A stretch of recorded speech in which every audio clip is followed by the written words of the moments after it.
Hello friends, ನಾನು ನಿಮ್ಮ ಪ್ರೀತಿಯ Varsha. Welcome to Varsha's kitchen. ನಾನಿವತ್ತು ತುಳುನಾಡು ಸ್ಪೆಷಲ್ ಕಾಡು ಮಾವಿನ ಹಣ್ಣಿನ ಚಂಡ್ರುಪುಳಿ ಮಾಡುವ ಅಂತ ಹೇಳಿ ಒಂದು 3 ಕಾಡು ಮಾವಿನ ಹಣ್ಣನ್ನು ತಂದಿದ್ದೇನೆ. ಈಗ ಚಂಡ್ರುಪುಳಿ ಮಾಡಲಿಕ್ಕೆ ಮಸಾಲೆ ರೆಡಿ ಮಾಡ್ಕೊಳ್ಳುವ. ಒಂದು 4 ಬ್ಯಾಡಗಿ ಮೆಣಸಿನಕಾಯಿ ತಗೊಂಡಿದ್ದೇನೆ. ಇದನ್ನು ಹಾಗೆ ಸ್ವಲ್ಪ ಪ್ಯಾನಲ್ಲಿ 1 ಡ್ರಾಪ್ ಆಯಿಲ್ ಹಾಕಿ ಬಿಸಿ ಮಾಡ್ಕೊಳ್ತಾ ಇದ್ದೇನೆ, ಇದ್ರದ್ದು ಹಸಿ ವಾಸನೆ ಹೋಗಲಿ ಅಂತ. ಇದು ಸಾಕು ಈಗ ಬಿಸಿಯಾದದ್ದು. 1 ಸ್ಪೂನಷ್ಟು ಧನಿಯಾ ಬೀಜನ ಸಹ ಬಿಸಿ ಮಾಡ್ಕೊಳ್ತಾ ಇದ್ದೇನೆ.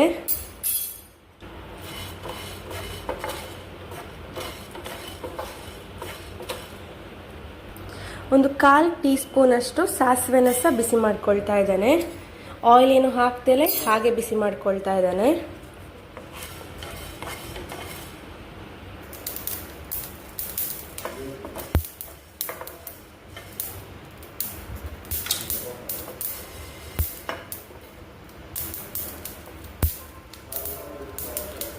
ಸಾಸಿವೆ ಬಿಸಿಯಾಗಿದೆ, ಈಗ ಇದನ್ನು ತೆಗೆದಿಟ್ಕೊಳ್ಳುವ. ಚಂಡ್ರುಪುಳಿ ಮಾಡಲಿಕ್ಕೆ ಮಸಾಲೆಗೆ ಬ್ಯಾಡಗಿ ಮೆಣಸು, ಧನಿಯಾ ಬೀಜ ಮತ್ತು ಸಾಸಿವೆನ ಹುರ್ಕೊಂಡಿದ್ದೇನೆ. ಚಿಕ್ಕದಾದ ಒಂದು ಆನಿಯನ್ನ ಕಟ್ ಮಾಡಿ ಇಟ್ಕೊಂಡಿದ್ದೇನೆ. 1 ಎಸಳು ಬೆಳ್ಳುಳ್ಳಿ ತಗೊಂಡಿದ್ದೇನೆ. ಹಾಗೆ 1 ಚಿಕ್ಕ ಕಪ್ಪಲ್ಲಿ ತೆಂಗಿನಕಾಯಿ ತುರಿ ತಗೊಂಡಿದ್ದೇನೆ. ಈಗ ಮಸಾಲೆ ರೆಡಿ ಮಾಡ್ಕೊಳ್ಳಿಕ್ಕೆ ಮುಂಚೆ ಮಾವಿನ ಹಣ್ಣನ್ನು ಸಿಪ್ಪೆ ತೆಗೆದು ಇಟ್ಕೊಳ್ಳುವ. ನೋಡಿ, ಈ ರೀತಿಯಾಗಿ ಸಿಪ್ಪೆ ತೆಗೆದು ಇಟ್ಕೊಂಡಿದ್ದೇನೆ.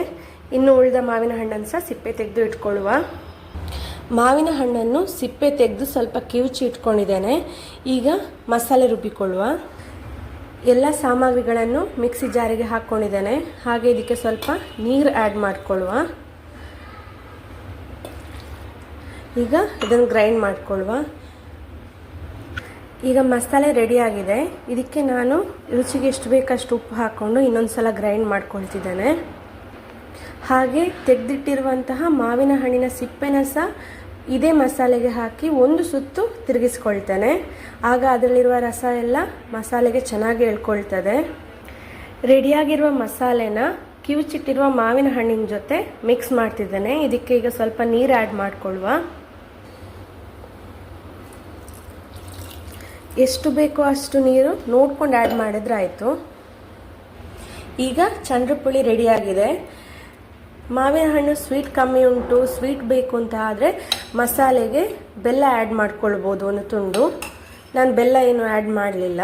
ಈಗ ಇದಕ್ಕೊಂದು ಒಗ್ಗರಣೆ ಕೊಡೋಣ. 1 ಟೇಬಲ್ ಸ್ಪೂನಷ್ಟು ತೆಂಗಿನೆಣ್ಣೆ ತಗೊಂಡಿದ್ದೇನೆ. ಸ್ವಲ್ಪ ಸಾಸಿವೆ, ಕರಿಬೇವು ಸೊಪ್ಪು, ಹಾಗೆ 1 ಬ್ಯಾಡಗಿ ಮೆಣಸು ಕಟ್ ಮಾಡಿ ಇಟ್ಕೊಂಡಿದ್ದೇನೆ. ಇದನ್ನು ಹಾಕ್ಕೊಳ್ಳುವ.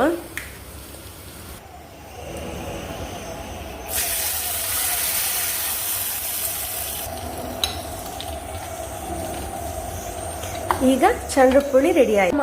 ತುಳುನಾಡು ಸ್ಪೆಷಲ್ ಕಾಡು ಮಾವಿನ ಹಣ್ಣಿನ ಚಂಡ್ರುಪುಳಿ ಬಾಯ್ಲ್ಡ್ ರೈಸ್ ಜೊತೆ ಸವಿಯಲು ಸಿದ್ಧ.